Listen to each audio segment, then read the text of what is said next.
Hey, it's St. Thompson here with another review, and this time I will be reviewing No Game, No Life, one of the best anime of spring season. Anyway, let's get right in. I'm going to read the synopsis and then break it down afterwards, so here goes.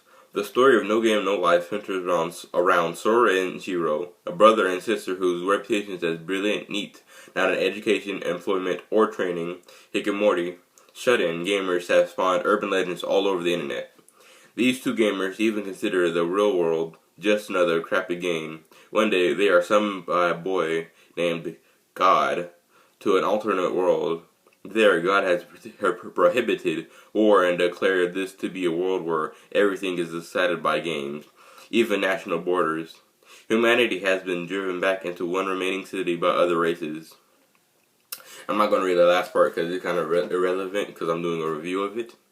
So what that basically means, it's this anime is about a boy and Sora and Shiro, a brother and sister whose alias on the internet is, as gamers is Blank, and Blank never loses. They win a game of chess against that god and get summoned into a world where everything is decided by games. I'm not gonna say a lot because I don't want to spoil anything, but as soon as they get in the world, God, his name is Teeth. They explain the rules of the world. There are 10 different rules.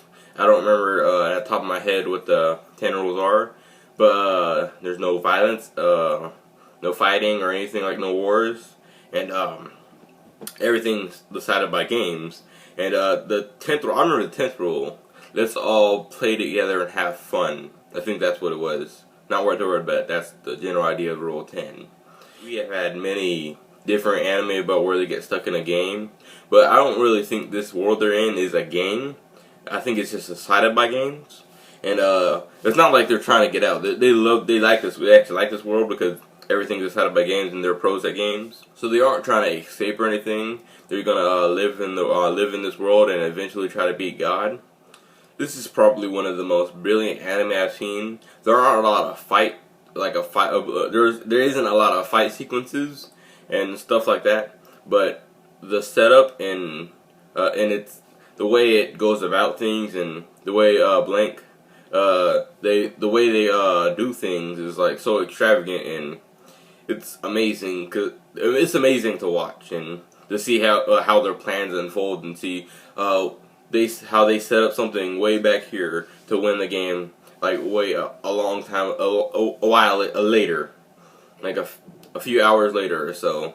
The studio that does this is Madhouse, one of my favorite animation studios, and they do a good job on animation and art. The art in animation always looks beautiful in every episode. I love the character designs, and the characters are different. It's like he's not like a really strong character. Like he can't, if he had to get in a fist fight, he probably wouldn't win. But if since there's no fist fights in this world, he always wins. The main character Shiro, his sister Sora is like extravagantly smart, and she wins every game. Like a game based on intelligence, that's her strong suit. And so and Shiro, he's more like dealing with people's minds and stuff and how people work. And so those two together, they create Blink, and it's like an unbeatable team. They always play together. It's like never one time, but it's never just he plays and she plays another time. They play together always. Well, no, even that one time they still kind of played together. Yeah, that was wrong. So I'm reaching the end of my review. I know my reviews are kind of short. It's because the way my reviews work, I don't want to spoil anything. I don't want to ruin anything. Like I didn't know what was going to happen in this entire anime, and that was great. That was a good experience. So I don't want to spoil anything to where it ruin your experience. Whoever's watching this. I don't want to do that. I don't like to do that. I personally, deep down, love this anime. It was amazing in every episode. Even when there was like one filler episode, it wasn't completely filler. They explained a lot of things about how games aren't dependent on luck all the time. Most of the time, it's not dependent on luck because it's all dependent on knowledge of what you know and how something works. Like with a deck of cards, they explain how drawing a random card out of a deck, there's some knowledge to that to where you could always win if you knew what was going to happen. Like the other character, I forget what her name was. Her hair was pink. she tried to beat him in one episode.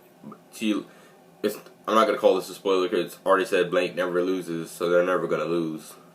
But she tries to beat him with games that are dependent on luck, and they always win. And she says, "How do you always win?" And they explain that no game depends on luck at all. It's always about who knows more is gonna win. For the rating, I'd have to give it a 10 out of 10. It's a bit extravagant for a rating, but this anime did a lot of things right, and I can't really think of anything it did wrong.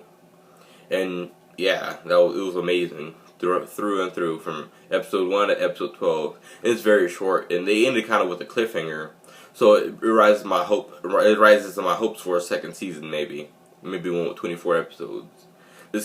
I wish it was like a weekly kind of show, but it's not. And for my recommendation, I'd have to give it a 10 out of 10 also. This anime is for people who love strategic things, and like how they like when pieces start putting together in an anime, and it has a really good storyline, kind of. It has a really good storyline. The anime also has some comedy in it, here and there. It's not all about comedy, but it is really pretty funny. So this is about it, and thanks for watching, and leave a like down below if you like this video, and I'd greatly appreciate it, and bye. Thank you for watching.